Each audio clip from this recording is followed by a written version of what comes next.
Okay, so I've been waiting for this one for a while, several months actually. This is the Elgato Network Dock, and it takes specific Stream Decks and turns it into the Stream Deck Studio, which was, if you don't know, was that production level, professional level production Stream Deck that they released some time back.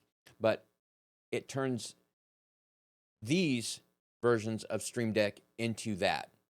So we're going to take a look at this and see how this works. There are a couple of prerequisites that you're going to need to make this thing work. Two being hardware, one being software.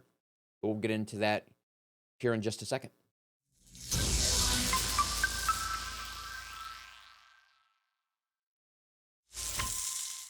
So let's talk about powering this network dock. On the front of it, you have a Ethernet port and a USB-C, and they're labeled underneath it.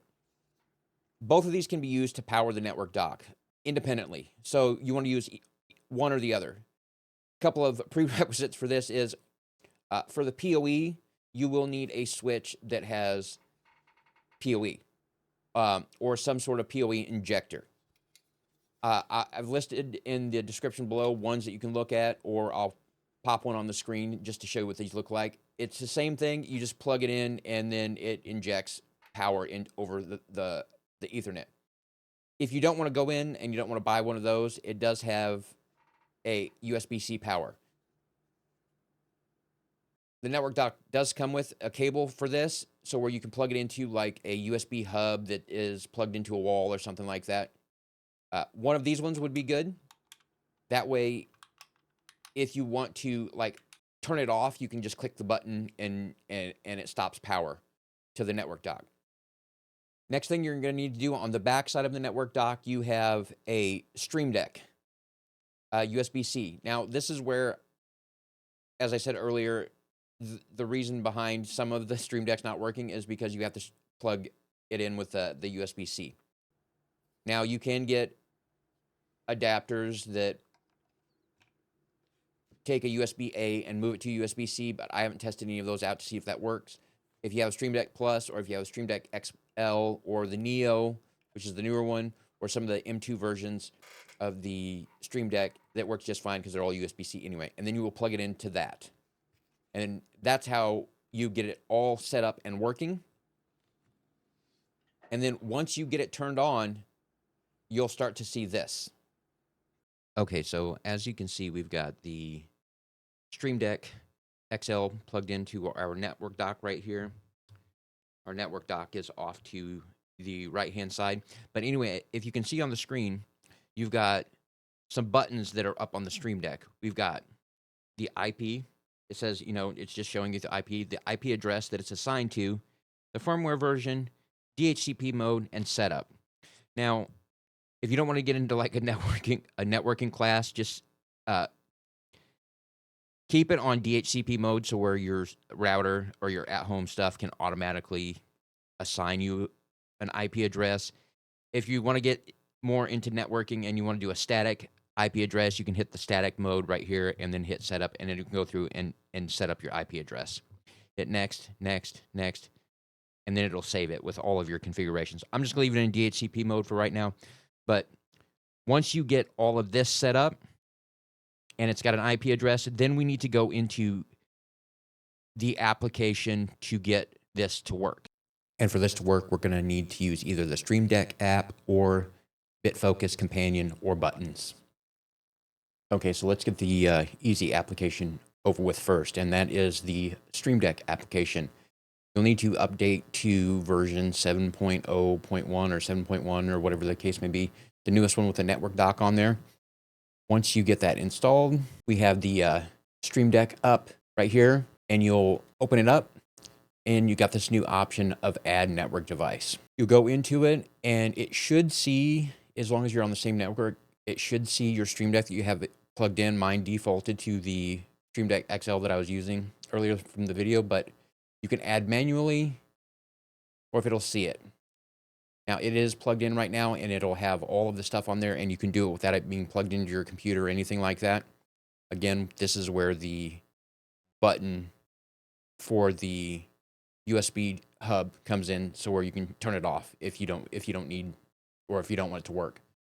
So there's the Elgato one, straightforward, simple. Just remember you have to update it and then go down to add network device. You should see it. If it doesn't, add your IP address manually from the front of the Stream Deck and it'll just connect. Now, on to the little bit of a harder one, which is the BitFocus buttons or companion app. We're going to look at companion. If you want to stop right here and not look at the companion app, we'll see you on the next video. Remember, do all that YouTube stuff. So, on to companion. Okay, so here we are on the website of the companion app or the BitFocus buttons app, whichever one you want to use. We'll start off by talking about companion. Companion's free. It's open source and it allows you to do a lot of stuff with the buttons on the Stream Deck. 2, buttons has a free version, but it's more paid and it's more geared toward like professional level production and all that other stuff. So it depends on what you want to use. Well, we're gonna talk about the free version that is companion. So you go to this website right here. You'll log in, and again, all of these links are in the description. We'll log in and we'll go ahead and download it. Go to companion right here. The newest version at the time of this video is 4.11. We're gonna go ahead and just click this. Choose your platform. Notice it's got Apple, Silicon, and Mac, or Apple Intel, so choose the right version, Linux and then Windows. You choose Windows, download it, and then install it. Once you install it and you start it up, it's going to come up to this screen right here. So you're going to come up to this screen right here. You want to do either localhost or your Ethernet right here. Don't do all interfaces. One of these two will work. I would say use the one that is the IP address for the actual computer that you're using. That way you don't get any red boxes when you launch it. Okay, so once it's launched, you're going to come up to this GUI right here, and you'll notice that I've already got some stuff on here.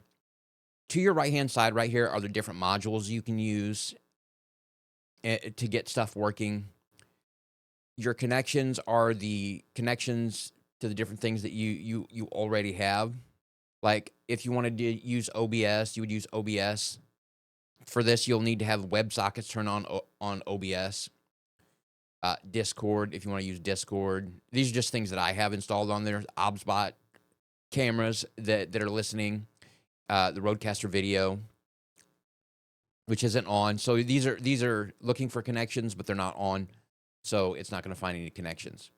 And then you got right here, you've got your buttons for doing different things. And then it's got a bunch of different things you can go through. To get it set up initially, you will need to go into Surfaces and then Discover, and you'll see this. As long as you're on the same network, you'll see this, and you'll click it and you'll add it. And then it'll turn it away from saying the IP address and the DHCP stuff to actually seeing what's on the screen, like this. You'll notice that it's already connected, and from that screen to the screen that's on the buttons right here, and I'll set these side by side, they are the same thing. So that's how you would set that up. And then you would go in here and just configure your modules and stuff like that. And we'll go ahead and we'll configure one. Okay, so we're going to show you how to use this really quickly with OBS. And this will be the same way that you would do it with all of the different modules that you can use or that it has right now. So with OBS, you need to have WebSockets turned on. And I did a whole other video on WebSockets. I'll link that up in the corner. But you need to have it turned on. To do that, you need to go to Tools, WebSocket Server Settings, and it'll bring up this screen right here. Make sure that the Enable WebSocket Server is checkmarked. Click on Show Connect Info, and it'll bring up this screen. Just copy the IP address, and you're going to put it in here. If there's a password, if you have authentication checkmarked, you'll need to put in the password. Click Save. Once you have all that done and you've got a green checkbox, we are going to go over to buttons. Now, this is essentially where you would do the same thing with regards to the actual Stream Deck application. We're going to go over to presets. This was where all your modules are going to be, and we're going to click OBS Studios. And For this, we're going to go ahead and change it to my full screen instead of the screen that it's in right now. Again, for simplicity's sake, we're going to go scene to program, and it'll bring up all of your scenes. We're going to go ahead and click on this one, and we're going to pull it over. Once you have it pulled over, we'll go back to pages, and we'll click on this. Now you'll see that you've got your OBS set program scene. The name of the scene, if you want to change it, you can go right here and it'll come up, it'll show your scenes. Once you have all that stuff done, you can go ahead and we'll press on the button and it'll bring that up. Now you can add a different action if you want, a different way. If you can do this on the on press action where you would just click on the folder. Same thing as before when you go into pages and you would just click on the module that you want. And then you would set it. Okay, so there you have it. The network dock in a nutshell. For $80, you get essentially what the Stream Deck Studio is for what is it like $7.99, $8.99 or whatever it is for that thing. And it's the same thing for cheaper price, and you can do all of the things that you can do with that one, with the exception of the RFID badge for authentication and certain people being able to do certain things. But that's neither here nor there. There is your network dock, high level overview of it and how to make it work and all that good stuff. So let me know what you think in the comment section below. And if you want a deeper dive into Companion and this device by itself, again, comment section below. All of the links to all of the stuff I used in this video is in the description. If you like the video, find the content helpful, all that good stuff, consider dropping a like, subscribe, notification, all that stuff so you know when I'll upload new videos and all that good stuff. So, yeah, there you have it. I'll see you on the next one.